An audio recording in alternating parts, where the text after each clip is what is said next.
ಸಿನಿಮಾದ ಕೆಲಸದಲ್ಲೇ ಇದ್ದೀನಿ. ನಾನು ಒಂದಿನೂ ಬಾಣಂತಿಯಾಗಿ ರೆಸ್ಟ್ ಮಾಡಲಿಲ್ಲ, ಪ್ರೆಗ್ನೆಂಟ್ ಆಗಿದ್ದಾಗ ರೆಸ್ಟ್ ಮಾಡಲಿಲ್ಲ. ಇದು ಒಂಥರ ಸಿನಿಮಾನೇ ಸರ್. ನಿಮಗೆ ಸಿನಿಮಾ ಹಿಂಗೆ ಕುತ್ಕೊಂಡು ನೋಡಿದ್ರೆ ಒಂದು ಹೀರೋಯಿನ್ ಪ್ರೆಗ್ನೆಂಟ್ ಆಗ್ತಾಳೆ, ಡೆಲಿವರಿ ಆಗುತ್ತೆ, ಆ್ಯಸ್ ಯೂಶುವಲ್ ಅವ್ಳು ವರ್ಕ್ಗೆ ಹೋಗ್ತಾಳೆ, ಹೇಗಿರುತ್ತೆ ಹಾಗೆ ನನ್ನ ಲೈಫು ನನ್ನ ನೋಡಿಕೊಂಡ್ರೆ ಒಂದು ಪಿಕ್ಚರ್ ಥರ ಅನಿಸ್ತಾ ಇತ್ತು.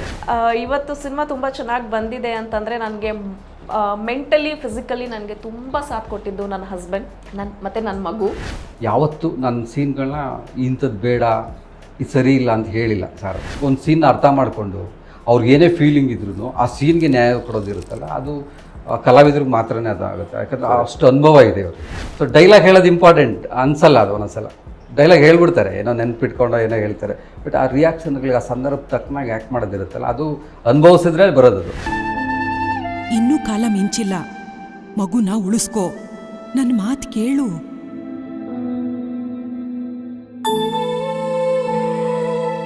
ಈ ಸಲ ಮಾತ್ರ ಅವಳು ನಮ್ಮ ಕಣ್ಣಿಂದ ತಪ್ಪಿಸ್ಕೊಂಡು ಹೋಗೋಕ್ಕೆ ಬಿಡಬಾರ್ದು ಅಷ್ಟೇ.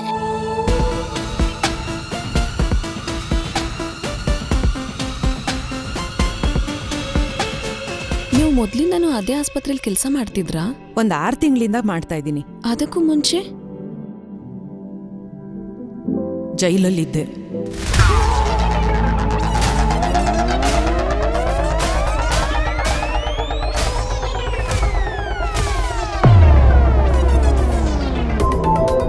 ನನ್ನಪ್ಪನು ನಿಂತರ ನಾನ್ ಹುಟ್ಟೋದಿಕ್ ಮುಂಚೆನೆ ಸಾಯಿಸಿದಿದ್ರೆ ನಾನಿಲ್ಲಿ ಬಂದು ಕೂತ್ಕೋತಿದ್ನೇನೋ.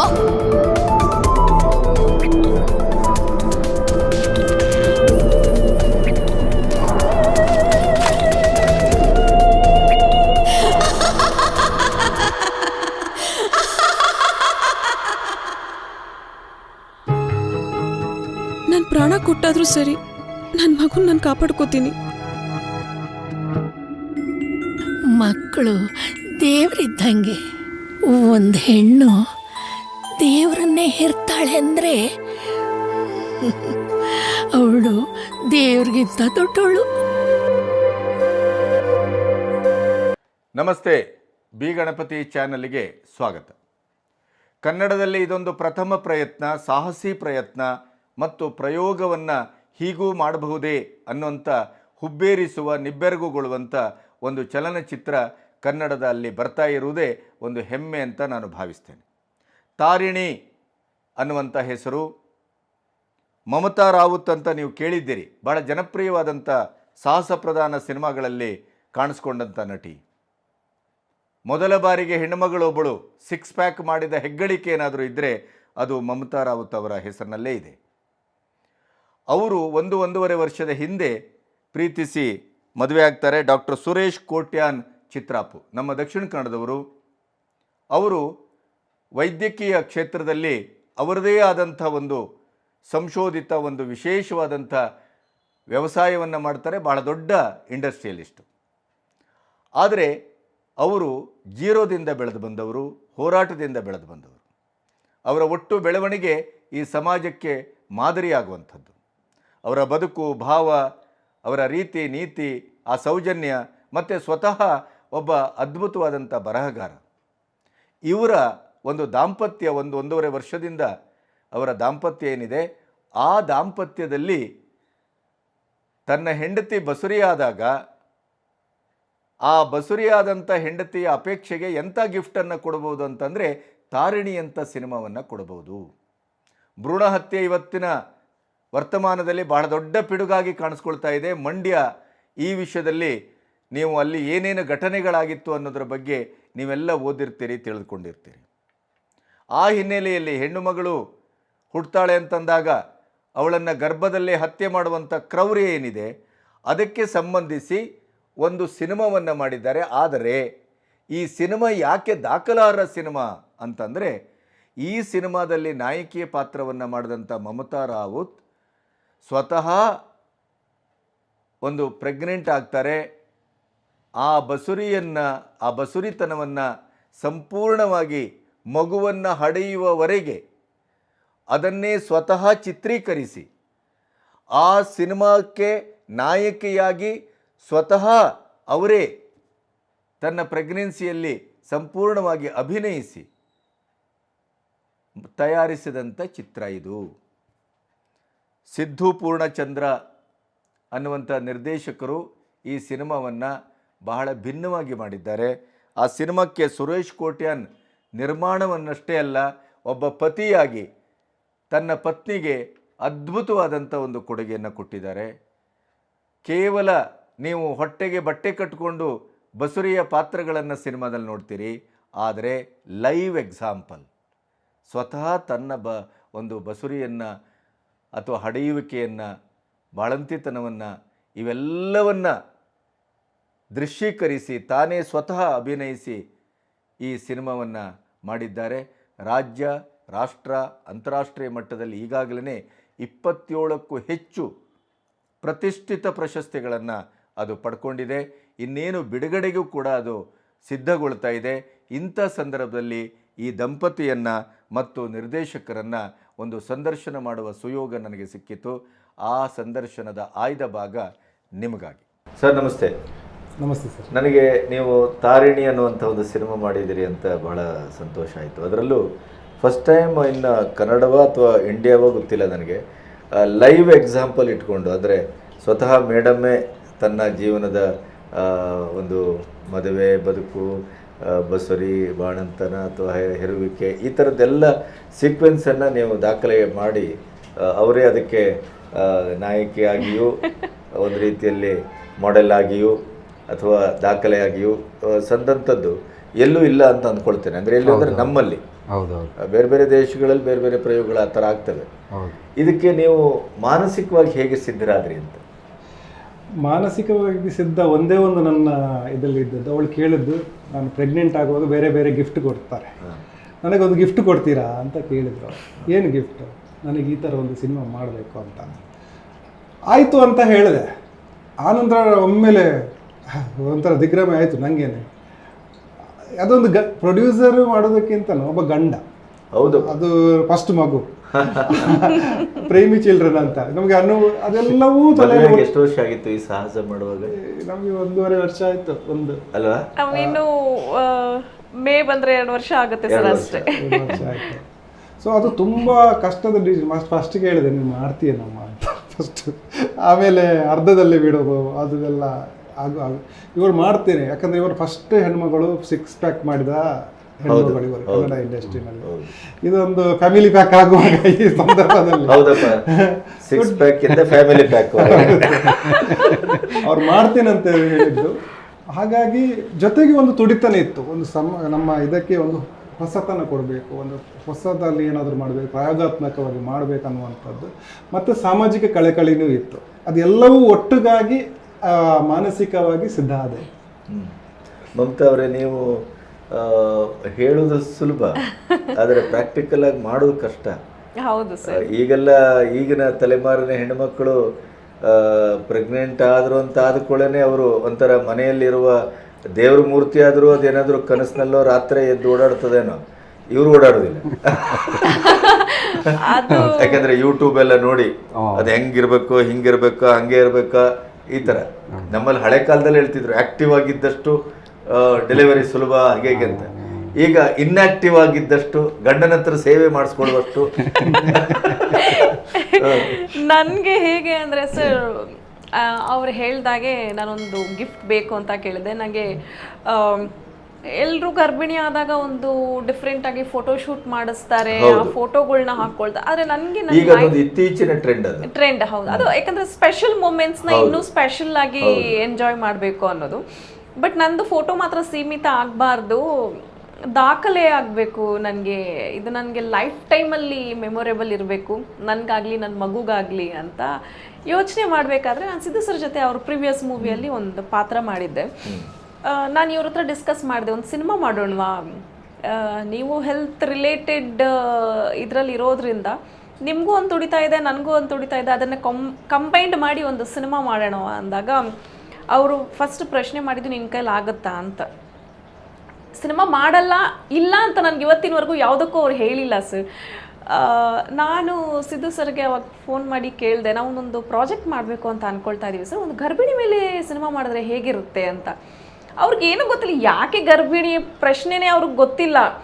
ಗರ್ಭಿಣಿನೇ ಯಾಕೆ, ಇದು ನಾನು ಎಲ್ಲ ಸಿನಿಮಾನಲ್ಲಿ ಗರ್ಭಿಣಿ ಯಾಕೆ ಬರ್ತಾಳೆ ಅನ್ನೋದು ಅವ್ರಿಗೊಂದು ಪ್ರಶ್ನೆ ಆಯಿತು. ಅವರು ಸರಿ ಕತೆ ಮಾಡ್ಕೊಂಡು ಬನ್ನಿ ಸರ್, ಏನೋ ಪೂರ್ವಾಶ್ರಮದಿದ್ರು ಇರ್ಬೋದಲ್ಲ. ಒಂದು ಕತೆ ಮಾಡ್ಕೊಂಡು ಬನ್ನಿ ಸರ್, ಒಂದು ಮೀಟ್ ಮಾಡೋಣ. ನಾನು ಪ್ರೆಸೆಂಟ್ ಮಂಗಳೂರಲ್ಲಿ ಇದ್ದೀನಿ, ಬೆಂಗಳೂರಿಗೆ ಬಂದ ತಕ್ಷಣ ಮೀಟ್ ಮಾಡೋಣ, ನಿಮ್ಗೊಂದು 15-20 ದಿನ ಟೈಮ್ ಇದೆ ಅಂತ ಅಂದೆ. ನಾವು ಬೆಂಗಳೂರಿಗೆ ಬಂದ್ವಿ, ಅವರು ಕತೆ ಎಲ್ಲ ರೆಡಿ ಮಾಡಿಕೊಂಡ್ರು, ಒಂದು ನರೇಷನ್ ಕೊಟ್ಟರು. ಆಮೇಲೆ ಕೇಳಿದ್ರು, ಮೇಡಮ್ ಯಾಕೆ ಇದು ಅಂತ. ಇಲ್ಲ ಸರ್, ನಾನು ಪ್ರೆಗ್ನೆಂಟ್ ಇದ್ದೀನಿ, ಯಾರಿಗೂ ಗೊತ್ತಿಲ್ಲ ಅಷ್ಟೇ, ಬಟ್ ನನಗಿದನ್ನು ಮೆಮೊರೇಬಲ್ ಸಿನಿಮಾ ಆಗಬೇಕು ನನಗೆ ಅಂತ ಅವ್ರು ಕೇಳಿದಾಗ, ಅಲ್ಲಿ ತನಕ ಅವ್ರಿಗೂ ಗೊತ್ತಿರಲಿಲ್ಲ. ನನ್ನ ಪ್ರೆಗ್ನೆನ್ಸಿನೇ ಒಂದು ಡಿಫ್ರೆಂಟ್ ಲೆವೆಲ್ ಸರ್.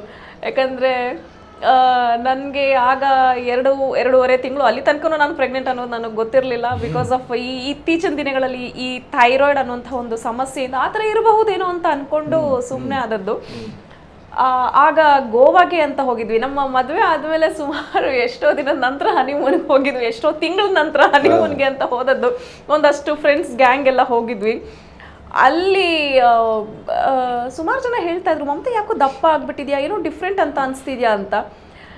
ಮೊದಲಾದರೆ ಯೋಚನೆ ಇರ್ತಿತ್ತು, ಮದುವೆ ಆದ್ಮೇಲೆ ಏನೂ ಯೋಚನೆ ಇಲ್ಲ, ಆರಾಮ್ ಲೈಫು. ಸೊ ಹಾಗಾಗಿ ಬಹುಶಃ ದಪ್ಪ ಆಗಿದ್ದೀನಿ ಅಂತ ಅನ್ಕೊಂಡಿದ್ದೆ. ಅಲ್ಲಿ ಸಮುದ್ರದಲ್ಲಿ ಬಿದ್ದಿದ್ದೇನು, ಬೋಟಿಂದ ಸಮುದ್ರದಲ್ಲಿ ಜಂಪ್ ಮಾಡಿ ಸ್ವಿಮ್ಮಿಂಗ್ ಎಲ್ಲ ಕಲ್ತಿರೋ, ಎಂತೆಂಥ ಸಾಹಸ ಮಾಡಿದ್ದೀನಿ ಅಂತಂದರೆ ಸರ್, ನನಗೆ ಇಂಥ ಸಾಹಸ ಮಾಡಿ ಬೆಂಗಳೂರಿಗೆ ಬಂದಮೇಲೆ ಗೊತ್ತಾಯಿತು ನಾನು ಕನ್ಸೀವ್ ಇದ್ದೀನಿ ಅಂತ. ಲೈಕ್ ಆ ಥರ ನನ್ನ ಇನ್ನೋವೇಟಿವ್ ಥಿಂಗ್ಸ್ ಎಲ್ಲ ನಡೆದದ್ದು. ಸೊ ಹಾಗಾಗಿ ಸಿನಿಮಾ ಮಾಡಲೇಬೇಕು ಅಂದಾಗ ತಾರಿಣಿ ಒಂದು ಸ್ಕ್ರಿಪ್ಟ್ ಉಟ್ಕೊಳ್ತು. ಸ್ಕ್ರಿಪ್ಟ್ ಅಂದರೆ ನನ್ನ 3 ಮಂತ್ಸಿಂದನೂ ಕತೆ ಶುರು ಆಯಿತು. ಆಮೇಲೆ ನಾವು ಒಂದಷ್ಟು ಡಿಸ್ಕಷನ್ಸ್ ಮಾಡ್ತಾ ಇದ್ವಿ, ಎಲ್ಲವೂ ನಡೀತಾ ಇತ್ತು. 7 ಮಂತ್ಸಿಂದ ಶೂಟಿಂಗ್ ಸ್ಟಾರ್ಟ್ ಆಯಿತು ಸರ್. ಲೈಕ್ ಎಲ್ಲ ಹೆಣ್ಮಕ್ಳ ಥರ ನನಗೂ ಸಮ್ವೇರ್ ರೆಸ್ಟ್ ಮಾಡಬೇಕು ಅಂತ ಅನಿಸ್ತಾ ಇತ್ತು. ಬಟ್ ಇಲ್ಲ, ರೆಸ್ಟ್ ಮಾಡಬಾರ್ದು, ನಾವು ಸಿನಿಮಾ ಮಾಡ್ತಾ ಇದ್ದೀವಿ, ಈ ಟೈಮ್ ನಾನು ಎಂಜಾಯ್ ಮಾಡಬೇಕು ಅಂತ. ಪ್ರತಿಯೊಂದು ಮೊಮೆಂಟು ಸಖತ್ ಎಂಜಾಯ್ ಮಾಡಿಕೊಂಡು ಎಲ್ಲವೂ ನನಗೆ ಶೂಟಿಂಗಲ್ಲಿ ಪ್ರತಿಯೊಂದು ನೆನಪಿದೆ ಸರ್.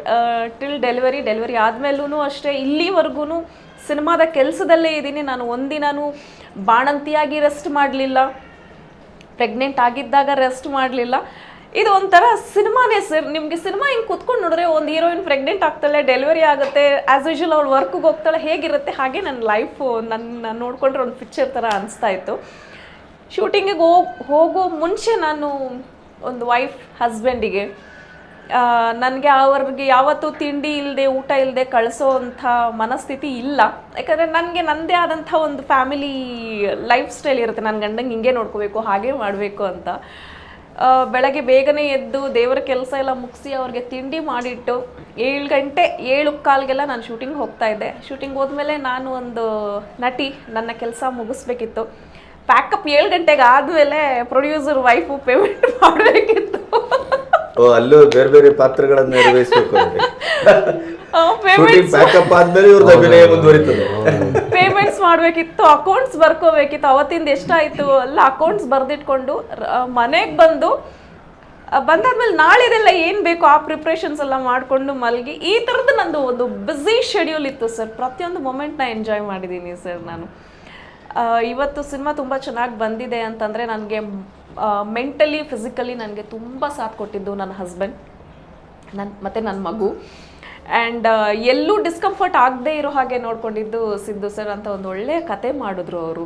ಸಿದ್ದು ಅವರೇ, ನೀವು ಇದು ಎಷ್ಟನೇ ಸಿನಿಮಾ ಸರ್? ಇದು 5ನೇ ಸಿನಿಮಾ ನನಗೆ. ನೀವು ಸ್ವಲ್ಪ ಈ ಥರದ ಕಾಂಟೆಂಪ್ರರಿ ಸಮಸ್ಯೆಗಳನ್ನ ಇಟ್ಕೊಂಡು ಬ್ರಿಡ್ಜ್ ಸಿನಿಮಾ ಅಥವಾ ಒಂದು ರೀತಿಯ ಆರ್ಟ್ ಸಿನಿಮಾ ಆ ಥರದ ಒಳಗನಲ್ಲೇ ಮಾಡ್ತಾ ಬಂದಿರಿ. ಹೌದು, ನಾನು ಹೆಚ್ಚು ಮಾಡಿರೋದೆಲ್ಲ ಈ ಥರದ ಸಿನಿಮಾಗಳೇ.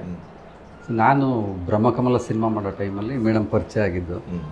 ಸೊ ಅದಕ್ಕಿಂತ ಮುಂಚೆ ಗೊತ್ತಿರಲಿಲ್ಲ ಮೇಡಮ್ ಬಗ್ಗೆ. ಅದು ಬಂದಾಗ ತುಂಬ ಚೆನ್ನಾಗೆಲ್ಲ ಆ್ಯಕ್ಟ್ ಮಾಡ್ತಾಯಿದ್ರು. ಅದರಲ್ಲೊಂದು ರೋಲ್ ಇದೆ, ಡಾಕ್ಟ್ರು ಪಾತ್ರ, ತುಂಬ ಚೆನ್ನಾಗಿ ಮಾಡಿದರು.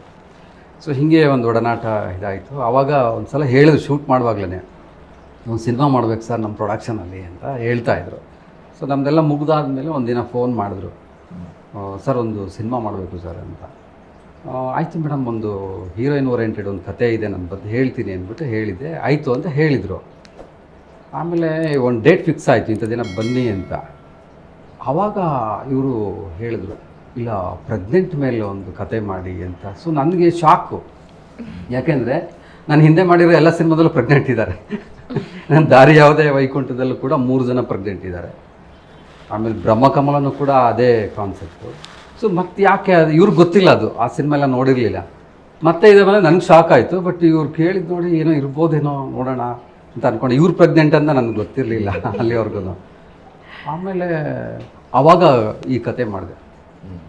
ಆವಾಗ ಈ ಕತೆ ಮಾಡಿ ಹೋಗಿ ಸಾರು ಮತ್ತು ಮೇಡಮ್ಗೆಲ್ಲ ಹೇಳಿದಾಗ ಅವರು ಇಷ್ಟಪಟ್ಟರು, ಕತೆ ಚೆನ್ನಾಗಿದೆ, ಮುಂದುವರ್ಸೋಣ ಅಂತ. ಈ ಕತೆ ನಮ್ಮಲ್ಲಿ ಈ ಭ್ರೂಣ ಹತ್ಯೆಯ ಸಮಸ್ಯೆ ಇದು ಲಾಗಾಯತಿನಿಂದದ್ದು. ಹೌದು, ನಮ್ಮ ಕಲ್ಚರ್ನಲ್ಲಿ ಒಂಥರ ಅನುಚಾನಕವಾಗಿ ನಡ್ಕೊ ಬಂದಂಥದ್ದು ಇದು. ನಾವು ಆದಿಶಕ್ತಿ ಅಂತೇವೆ, ಹೆಣ್ಣು ಸಂಸಾರದ ಕಣ್ಣು ಅಂತೇವೆ, ಎಲ್ಲವೂ ಹೇಳ್ತೇವೆ. ಆದರೆ ಅವಳನ್ನು ಆ ರೀತಿಯಲ್ಲಿ ವಾಸ್ತವದಲ್ಲಿ ನೋಡ್ಕೊಳ್ಳುವಂಥ ಒಂದು ಪರಿಪಾಠ ನಮ್ಮಲ್ಲಿಲ್ಲ. ಹೆಣ್ಣು ಅಂದ್ರೆ ಹೀಗಳೆಯುವಿಕೆ, ಹೆಣ್ಣು ಅಂದ್ರೆ ಅಬಲೆ, ಹೆಣ್ಣು ಅಂದ್ರೆ ಅಪಶಕುನ, ಹೆಣ್ಣುಕ್ಕಿಂತ ಗಂಡಿಗೆ ಹೆಚ್ಚು ಪ್ರಾಶಸ್ತ್ಯ, ಈ ತರ ಪುರುಷ ಯಾಜಮಾನ್ಯ ಸಂಸ್ಕೃತಿಯ ಒಂದು ಲಕ್ಷಣಗಳು. ನೀವು ಇದೆಲ್ಲ ಇಟ್ಕೊಂಡು ಕಥೆಯನ್ನ ನೀವೇ ಸ್ವತಂತ್ರವಾಗಿ ಮಾಡಿದ್ರು ಅಥವಾ ಸುರೇಶು ಅಥವಾ ಮಮತಾ ಇವರೆಲ್ಲ? ಇಲ್ಲ, ಫಸ್ಟ್ ಏನು ಯಾರು ಇಂಟರ್ಫಿಯರ್ ಆಗಿರಲಿಲ್ಲ ಅದ್ರ ಬಗ್ಗೆ. ಅಂದರೆ ಒಂದು ಪ್ರೆಗ್ನೆಂಟ್ ಮೇಲೆ ಒಂದು ಕತೆ ಬೇಕು ಅಷ್ಟೇ ಹೇಳಿದ್ರು. ಸೊ ನಾನು ಆಮೇಲೆ ವರ್ಕ್ ಮಾಡೋಕ್ಕೆ ಶುರು ಮಾಡಿದೆ, ಯಾವ ಥರ ಮಾಡೋದು, ಹೇಗೆ. ಆಮೇಲೆ ಮೇಡಮ್ದು ಆ್ಯಕ್ಟ್ ನೋಡಿದ್ನಲ್ಲ, ಸೊ ಅವ್ರನ್ನ ತಲೆಯಲ್ಲಿ ಇಟ್ಕೊಂಡು ಹಿಂಗೆ ಮಾಡಿ. ಆಮೇಲೆ ಇನ್ನೊಂದು ಭ್ರೂಣ ಹತ್ಯೆ ಕಥೆಗಳು ತುಂಬ ಬಂದು ಹೋಗಿದೆ. ಮತ್ತು ಈಗಂತೂ ಬಹಳ ಪ್ರಸ್ತುತ, ಯಾಕೆಂದರೆ ಮಂಡ್ಯದಲ್ಲಿ ಆಗಿದೆ, ಬಹಳ ದೊಡ್ಡ ರ್ಯಾಕೆಟ್ ಅನ್ನೋ ಒಂದು ರಾಮನಗರದಲ್ಲಿ ಆಗಿದೆ, ತುಂಬ ಕಡೆ ಅದೇ ನಡೀತಾ ಇದೆ. ಅವಾಗಿನ್ನೂ ಆಗಿರಲಿಲ್ಲ ಆ ಥರದ್ದೇನು ಸಮಸ್ಯೆ. ಬಟ್ ಜನರಿಗೆ ಏನು ಕೇಳೋದು, ಏನು ಅನ್ಕೋತಾರೆ ಅಂದರೆ, ಒಂದು ಭ್ರೂಣ ಹತ್ಯೆ ಕಥೆ ಅಂದಾಗ ಅವರು ಆಲೋಚನೆ ಬರೋದು ಏನೋ ಒಂದು ಇರುತ್ತೆ, ಅದೇನೋ ಸಾಯಿಸ್ತಾರೆ, ಈ ಥರದ್ದು ಇರುತ್ತೆ. ಬಟ್ ಇದನ್ನು ಡಿಫ್ರೆಂಟಾಗಿ ಮಾಡಬೇಕು ಅನ್ನೋದು ನನ್ನ ಆಲೋಚನೆ ಇತ್ತು. ಸೊ ಯಾರು ಕೇಳಿರಬಾರ್ದು ಆ ಕಥೆನ. ಸೊ ಆ ಥರ ಒಂದು ಸೃಷ್ಟಿ ಮಾಡಬೇಕು ಅಂತ ಅಂದ್ಕೊಂಡು ನಾನು ಹಿಸ್ಟ್ರಿ ತೊಗೊಂಡೆ ಸ್ವಲ್ಪ. ಸೊ 70s 80s ಯಾವ ರೀತಿ ಹತ್ಯೆಗಳು ಮಾಡ್ತಿದ್ರು ಭ್ರೂಣ ಹತ್ಯೆನ. ಸೊ ಹುಟ್ಟಕ್ಕಿಂತ ಮುಂಚೆನೇ ಸಾಯಿಸ್ತಾ ಇದ್ರು, ಯಾವ ರೀತಿ, ಯಾವ ಥರ ಹಾಡು ಹೇಳ್ಕೊಂಡು ಸಾಯಿಸುವ ಪ್ರಕ್ರಿಯೆಯಲ್ಲಿ ತಾಯಿಯೂ ಎಷ್ಟು ಸತ್ತದ್ದು. ಹೌದೌದು, ಅಸಹಾಯಕತೆನಲ್ಲಿ ಕೈ ಜೋಡಿಸ್ತಾ ಇದ್ರು. ಹೌದು, ಅನ್ಸೈಂಟಿಫಿಕ್ ಆಗಿ. ಹೌದು, ನಮ್ಮ ಹಳ್ಳಿಯ ಔಷಧಿ ಅನ್ನೋ ಹೆಸರಿನಲ್ಲೆಲ್ಲ. ಕರೆಕ್ಟ್ ಆ ಥರದಲ್ಲಿ ಇನ್ವಾಲ್ವ್ ಆಗ್ತಾ ಇದ್ರು. ಆಗ ಹತ್ಯೆಗಳಾಗ್ತಾ ಇತ್ತು. ಅದ ನಂತರ ಈ ಟೆಕ್ನಾಲಜಿ ನಾವು ಬಳಸ್ದಂಗೆ ಯಾವ ರೀತಿ ಇವಾಗ ಹತ್ಯೆಗಳಾಗ್ತಾ ಇದೆ, ಬಹಳ ಶೂಡ್ ಆಗಿ ಈಗ. ಹೌದು, ಪ್ಲ್ಯಾಂಡಾಗಿ ಮಾಡ್ತಾ ಇದ್ದಾರೆ ಇವಾಗ ಹತ್ಯೆಗಳು. ಸೊ ಏನೇ ಆದ್ರೂ ಒಂದು ಹೆಣ್ಮಗು ಸಾಯ್ತಾ ಬಂದಿದೆ ಅವತ್ತಿಂದ ಇಲ್ಲಿವರೆಗೂ ಕೂಡ. ಸೊ ಗಂಡನ ವ್ಯಾಮೋಹ, ಸೊ ಇದೆಲ್ಲ ಇದೆ ಜನರಿಗೆ. ಬಟ್ ನಾವು ಒಂದು ಡಿಫ್ರೆಂಟಾಗಿ ಏನೋ ಮಾಡ್ಬೇಕಂತ ಹೋದಾಗ ನನಗೆ ಈ ಕತೆ ಹುಟ್ಟಿದ್ದು. ಆಮೇಲೆ ಸ್ಕ್ಯಾಮ್ಗಳು ಹೆಂಗೆ ನಡೆಯುತ್ತೆ, ಹಾಸ್ಪಿಟ್ಲಲ್ಲಿ ಡಾಕ್ಟ್ರುಗಳು ಯಾವ ಕೋಡಲ್ಲಿ ಮಾತಾಡ್ತಾರೆ, ಇದೆಲ್ಲ ಸ್ಟಡಿ ಮಾಡಿದೆ. ಸೊ ಹಿಂದಿನೇ ಯಾವ ರೀತಿ ಸಾಯಿಸ್ತಾ ಇದ್ರು, ಅಲ್ಲಿ ಯಾವ ರೀತಿ ಹಾಡುಗಳು. ಸೊ ಆ ಹಾಡುಗಳು ಇವತ್ತೆಲ್ಲೂ ಕೇಳೇ ಇಲ್ಲ ಆ ಥರದ್ದು. ನಾನು ಅದನ್ನು ಸ್ಟಡಿ ಮಾಡಿ ಅದನ್ನ ಇದರಲ್ಲಿ ಆರಂಭದಲ್ಲೇ ಒಂದು ಹಾಡು ಬರುತ್ತೆ. ಹೌದು, ಆರಂಭದಲ್ಲೇ ಹೋಗು, ಹೌದು, ನಿನ್ನ ಸಹೋದರನನ್ನ ಕಳಿಸು, ನೀನು ಸ್ವರ್ಗಕ್ಕೆ ಹೋಗು ಅಂತೆಲ್ಲ ಹೇಳಿ, ಮತ್ತೆ ನೀನು ಅಲ್ಲಿಂದ ಹೋಗಿ ನಿನ್ನ ತಮ್ಮನ ಕಳಿಸು ಅಂತ ಹೇಳೋ ಹಾಡು. ಅದು ತುಂಬ ಬ್ಯೂಟಿಫುಲ್ ಆಗಿದೆ. ಅದು ಜನಪದೀಯವಾಗ ಆ ಹಾಡುಗಳು ಇದ್ವಾ? ಕ್ರಿಯೇಟ್ ಮಾಡಿದ್ರು. ಇಲ್ಲ ನಾನಲ್ಲ, ಹಿಂದೆ ಕ್ರಿಯೇಟ್ ಮಾಡಿದ್ರು. ಇದು ಜನಪದನೂ ಅಲ್ಲ ಇದು. ಯಾಕಂದ್ರೆ ಜನಪದರಿಗೆ ಒಳ್ಳೇದು ಕೊಡಬೇಕು ಅಂತ ಆಸೆ ಇತ್ತು. ಇದೊಂದು ರೀತಿ ಕೆಟ್ಟದಾಗಿ ಹಾಡು ಹುಟ್ಕೊಂಡಿದ್ದು. ಜನಪದರು ಸ್ತ್ರೀ ವಿರೋಧಿಗಳಲ್ಲ. ಅಲ್ಲ. ಹೌದು. ಸೊ ಹಾಗೆ ಶುರುವಾಗಿದ್ದ ಕತೆ. ಆಮೇಲೆ ಬೇರೆ ಬೇರೆ ಆಯಾಮಗಳನ್ನ ಪಡ್ಕೊಂಡು, ಸೊ ಇವತ್ತಿನ ಟ್ರೆಂಡಿಂಗ್ ಮಾಡಬೇಕಲ್ಲ, ಇವತ್ತಿನ ಜನಕ್ಕೆ ಮುಟ್ಸ್ಬೇಕಲ್ಲ ಆ ಕಥೆನ. ಸೊ ಅದು ಸವಾಲಾಗಿತ್ತು. ಆಮೇಲೆ ಕಥೆನ ಸಾರ್ಗೆ ಮೇಡಮ್ಗೆಲ್ಲ ಹೇಳಿದಾಗ ಆಗ ಸಾರು ಕೂಡ ಇನ್ವಾಲ್ವ್ ಆದರು ಕಥೆನಲ್ಲಿ. ಇದು ಹೀಗೆ ಮಾಡೋಣ ಅಂತೆಲ್ಲ ಹೇಳಿದ್ರು. ಬಟ್ ಈ ಕಥೆನಲ್ಲಿ ಮಾಡೋದಕ್ಕೆ ಯಾವತ್ತೂ ನನ್ನ ಸೀನ್ಗಳನ್ನ ಇಂಥದ್ದು ಬೇಡ, ಇದು ಸರಿ ಇಲ್ಲ ಅಂತ ಹೇಳಿಲ್ಲ ಸಾರು. ಯಾಕೆಂದರೆ ನಮಗೂ ಒಂದು ಆ ಜ್ಞಾನ ಇರುತ್ತೆ, ಒಂದೇನೋ ಡಿಫ್ರೆಂಟಾಗಿ ಮಾಡಿ ಇವತ್ತಿನ ಕಾಲಕ್ಕೆ ಕೊಡಬೇಕು ಕಥೆನ ಅಂತ ಬಂದಾಗ ಆ ಸ್ಪೆಷಲ್ ಅನಿಸ್ಬೇಕು. ಸೊ ಸರ್ಗೆ ಅನ್ನಿಸ್ತು ಅವಾಗ, ಇಲ್ಲ ಮಾಡಿ ಅಂತೇಳಿ ಹೇಳಿದ್ರು. ಅದಾದಮೇಲೆ ಶೂಟಿಂಗ್ ಎಲ್ಲ ಕಂಪ್ಲೀಟ್ ಆಗೋಗಿ ಇನ್ನೊಂದೇನೋ ಐಡಿಯಾ ಬಂತು. ಅದಕ್ಕೆ ಒಂದು ಸರ್ ಒಂದು ಆ್ಯಡ್ ಮಾಡ್ಬೇಕು ಸರ್, ನಿಮಗೆ ಇದಕ್ಕೆ ಒಂದು ಬಜೆಟ್ ಅಂತ ಇತ್ತು ಒಂದು ಸಿನಿಮಾಗೆ ಇಷ್ಟು ಅಂತ. ಅದಾದಮೇಲೆ ಇನ್ನೊಂದೇನೋ ಪ್ಲಸ್ ಆ್ಯಡ್ ಮಾಡುವಾಗ ನನಗೆ ಗೊತ್ತಿರುತ್ತದು ಕತೆ ಹಿಂಗಾಗಿ ಇನ್ನೂ ಬ್ಯೂಟಿ ಇರುತ್ತೆ, ಅದೇನೋ ಇನ್ನೂ ಆಗುತ್ತೆ ಅಂತ ಬಂದಾಗ ಸರ್ ಏನು ಅನ್ಕೋತಾರೋ ಏನೋ ಅಂತ ಅಂದ್ಕೊಂಡಿದ್ದೆ. ಬಟ್ ಅವರು ಏನು ಮಾತಾಡಲಿಲ್ಲ, ಎಸ್ ಆಯಿತು ಮಾಡಿ ಅಂತ ಹೇಳಿದ್ರು. ಸೊ ಅದಾದಮೇಲೆ ಇನ್ನೂ ಬ್ಯೂಟಿ ಬಂದು ಸಿನಿಮಾಗೆ. ಸೊ ಹೀಗೆ ತುಂಬ ಹಂತಗಳನ್ನ ತೊಗೊಂಡು ಆ ಸಿನಿಮಾ ಆಗಿದೆ. ಆಮೇಲೆ ಟೈಟ್ಲ್ ಇಡುವಾಗಲೂ ಅಷ್ಟೇ ಏನೋ ಸ್ಪೆಷಲ್ ಸೌಂಡಿಂಗ್ ಬೇಕು ಈ ಥರಕ್ಕೆ, ಏನೋ ಒಂದು ಇಡೋಣ ಅಂತ ಹೇಳಿದಾಗ ತಾರಿಣಿ ಮ್ಯಾಚ್ ಆಯ್ತು. ಈ ಕತೆಗೂ ಅದಕ್ಕೂ ತುಂಬ ಪರ್ಫೆಕ್ಟ್ ಅಂತ ಅನ್ನಿಸ್ತು. ಜೊತೆಗೆ ಇದು ಇಂಪಾರ್ಟೆಂಟ್ ಟಾಪಿಕ್ ಏನಂದರೆ ಮೇಡಮ್ದು. ಇವರು ನನಗೆ ಅವಕಾಶ ಕೊಟ್ಟಿರೋದಲ್ಲದೆ, ಅದಕ್ಕೆ ಮೊದಲನೇದಾಗಿ ಥ್ಯಾಂಕ್ಸ್ ಹೇಳ್ಬೇಕು ಸಾರ್ಗೆ ಮತ್ತು ಮೇಡಮ್ಗೆ, ನನಗೆ ಅವಕಾಶ ಕೊಟ್ಟಿರೋದಕ್ಕೆ. ಆಮೇಲೆ ನನ್ನಲ್ಲಿ ಅದನ್ನು ನೋಡಿ, ಸೊ ಇವರೇ ಬೇಕು ಅಂತ ಸೆಲೆಕ್ಟ್ ಮಾಡ್ಕೊಳ್ಳೋದಿರುತ್ತಲ್ಲ, ಆಮೇಲೆ ನನ್ನ ಮೇಲೆ ಇನ್ವೆಸ್ಟ್ ಮಾಡೋದಿರುತ್ತಲ್ಲ ದುಡ್ಡನ್ನ, ಅದು ದೊಡ್ಡ ಸವಾಲು ಒಬ್ಬರು ನಿರ್ಮಾಪಕರಿಗೆ. ಆ ನಂಬಿಕೆನ ನಾನು ಉಳಿಸ್ಕೋಬೇಕಿರುತ್ತಲ್ಲ. ಸೊ ಹಾಗಾಗಿ ನನಗೂ ಅದು ಹಾರ್ಡ್ ವರ್ಕ್ ಮಾಡಿ ಮಾಡಿ ಮಾಡಿ ಒಂದಷ್ಟು ನನ್ನ ಪ್ರಾಮಾಣಿಕ ಪ್ರಯತ್ನ ಏನು ಮಾಡಬೇಕು ಆ ಕತೆಗೆ ಅದನ್ನೆಲ್ಲ ಮಾಡಿದೆ. ಬಟ್ ಮೇಡಮ್ದು ಏನು ಅಂದರೆ ವಿಶೇಷ, ಪ್ರೆಗ್ನೆಂಟ್ ಆಗಿದ್ರು ಶೂಟಿಂಗ್ಗೆ ಹೊಂದ್ಕೊಳ್ಳೋದಿರುತ್ತಲ್ಲ ಆ ಪರಿಸರಕ್ಕೆ, ಅದು ಸವಾಲಿನ ಕೆಲಸ. ಅಲ್ಲಿ ಪ್ರಖರವಾದ ಲೈಟ್ ಇರುತ್ತೆ, ಇದಿರುತ್ತೆ, ಬೇರೆ ಬೇರೆ. ಹೌದು. ಆಮೇಲೆ ಅಲ್ಲಿ ನಮ್ಮದು ಏನಂದರೆ ಇಷ್ಟು ದಿನ ಅಂತ ಪ್ಲ್ಯಾನಿಂಗ್ ಇರುತ್ತೆ. ಸೊ ಅಷ್ಟಕ್ಕೆ ಬಜೆಟ್ ಕೊಟ್ಟಿರ್ತೀನಿ ಸರ್ಗೆ, ಅದನ್ನು ಮೀರಂಗಿಲ್ಲ. ಸೊ ಇವರು ಅಂತ ಕಾರಣ ನಾನು ಕೊಡಬಾರ್ದು ಅದನ್ನ. ಸೊ ನಿಮ್ಮ ವೈಫ್ನೇ ಹಾಕ್ಕೊಂಡಿದ್ದಲ್ವ ಸರ್, ಹಂಗಾಗಿ ನಾನು ಮುಂದಕ್ಕೆ ಹೋಗ್ಬಿಡ್ತು ಅಂತ ಹೇಳಕ್ಕೂ ಆಗಲ್ಲ. ಅದು ಅಲ್ಲ ಅಂತ ಹೇಳ, ಅದು ಒಂಥರ ಹಿನ್ನಡೆ ಆಗ್ಬಿಡುತ್ತೆ. ಸೊ ಅದಕ್ಕೆ ಅದು ಒಂದು ಚಾಲೆಂಜಿಂಗ್ ನನಗೆ. ಅದು ನಿಮ್ಮ ಜಾಗದಲ್ಲಿ ಬೇರೆಯವರು ಇದ್ರು ಮಾಡ್ತಿದ್ರು. ಅಲ್ಲಿ ಒಂದು ನಿಮಿಷನೂ ಟೈಮ್ ವೇಸ್ಟ್ ಮಾಡಲ್ಲ. ಇಷ್ಟು ಗಂಟೆಗೆ ಶುರು ಆಗ್ಬಿಡುತ್ತೆ, ಇಷ್ಟು ಗಂಟೆಗೆ ಮುಗಿಬೇಕಾದ್ರೂ ಮುಗಿಯುತ್ತೆ. ಅಲ್ಲಿ ಒಂದು ನಿಮಿಷನೂ ಗ್ಯಾಪ್ ಇರಲ್ಲ ಯಾರು ಕೂಡ. ಕಾಫಿ ಟೀ ಊಟ ತಿಂಡಿ ಅಷ್ಟಕ್ಕೆ ಸಮಯ ಅಷ್ಟೇ. ಸುಮ್ಮನೆ ಅನ್ನೆಸರಿ ಮಾತು ಅದಕ್ಕೆಲ್ಲ ಅವಕಾಶ ಇರಲ್ಲ. ಸೊ ಮೇಡಮು ಮನೆಯಲ್ಲಿ ಅವ್ರು ಕೆಲಸ ಮಾಡಿಕೊಂಡು ಇಲ್ಲಿ ಸ್ಪಾಟಿಗೆ ಬಂದಾಗ ಆಲ್ರೆಡಿ ಟಯರ್ಡ್ ಆಗಿರ್ತಾರೆ. ಇಲ್ಲಿ ನಾವು ಸ್ಕ್ರಿಪ್ಟ್ ಕೊಟ್ಟರೆ ಅವರು ಎಷ್ಟು ಎಕ್ಸ್ಪರ್ಟ್ ಅಂದರೆ, ನಾನು ಲೇಟ್ ಆಗುತ್ತೇನೋ ಅಂತಂದರೆ ಎಸ್ ರೆಡಿ ಸರ್ ಅಂತ ಹೇಳ್ತಿದ್ರು. ನಾವು ಲೈಟಿಂಗ್ ಎಲ್ಲ ಮಾಡಿ ಇಟ್ಕೊತಿದ್ದೋ, ಪಟ ಅಂತ ಸೀನ್ಗಳು ಮುಗ್ದೋಗ್ಬಿಡೋದು. ಹೇಗೆ ಅಂದರೆ ನಮಗೇನು ಅಂದರೆ ಇವ್ರು ಪ್ರೆಗ್ನೆಂಟ್ ಅಂತ ನಮಗೆ ಆ ಸೆನ್ಸ್ ಮರ್ತೋಗ್ಬಿಡುತ್ತೆ. ಒಬ್ಬ ಡೈರೆಕ್ಟರ್ ಆಗಿದ್ದಾಗ ಆ ಪಾತ್ರ ಅಷ್ಟೇ ನೆನಪಿರುತ್ತೆ. ಯಾಕಂದರೆ ಹಿಂದಿನ ಕತೆಗಳಲ್ಲೂ ಹೊಟ್ಟೆಲಿ ಬಟ್ಟೆ ಇಟ್ಕೊಂಡೇ ಆಕ್ಟ್ ಮಾಡ್ತಿದ್ರು. ಆ ರೇಂಜ್ಗೆ ನಮ್ಮ ತಲೆನೋ ಓಡ್ತಾ ಇರುತ್ತೆ. ಸೊ ಇವ್ರು ಎಷ್ಟೋ ಸಲ ಮರ್ತುಬಿಟ್ಟಿದ್ದೀರಿ ಇವ್ರು ಪ್ರೆಗ್ನೆಂಟು ಅಂತ. ಮೇಡಮ್ ಬೇಗ ಎದ್ದೇಳಿ, ಫಾಸ್ಟಾಗಿ ಓಡಾಡಿ, ಅಲ್ಲಿಗೆ ಹೋಗಿ ಇಲ್ಲಿಗೆ ಬನ್ನಿ, ಏನು ಮಾಡಿದ್ರು ಮಾಡ್ತಾಯಿದ್ರು. ಅದು ಎಲ್ರಿಗೂ ಆಗಲ್ಲ. ಒಂದು ಲಿಫ್ಟಿಂದ ಇಳಿದು ಬರಬೇಕಿತ್ತು ಒಂದು ಹಾಸ್ಪಿಟಲ್ ಒಂದು ಶಾರ್ಟ್ ಬಂದು ಒಂದು ಆಟೋಗೆ ಕೈ ಹೊಡೆದು ನಿಲ್ಲಿಸಿ ಅದರೊಳಗೆ ಹತ್ಕೊಂಡು ಆ ಟೈಮಿಂಗ್ಸ್ ಇರುತ್ತೆ, ಆ ಟೈಮಿಂಗ್ಸ್ ಕ್ರಾಸ್ ಆಗಬೇಕಲ್ಲ.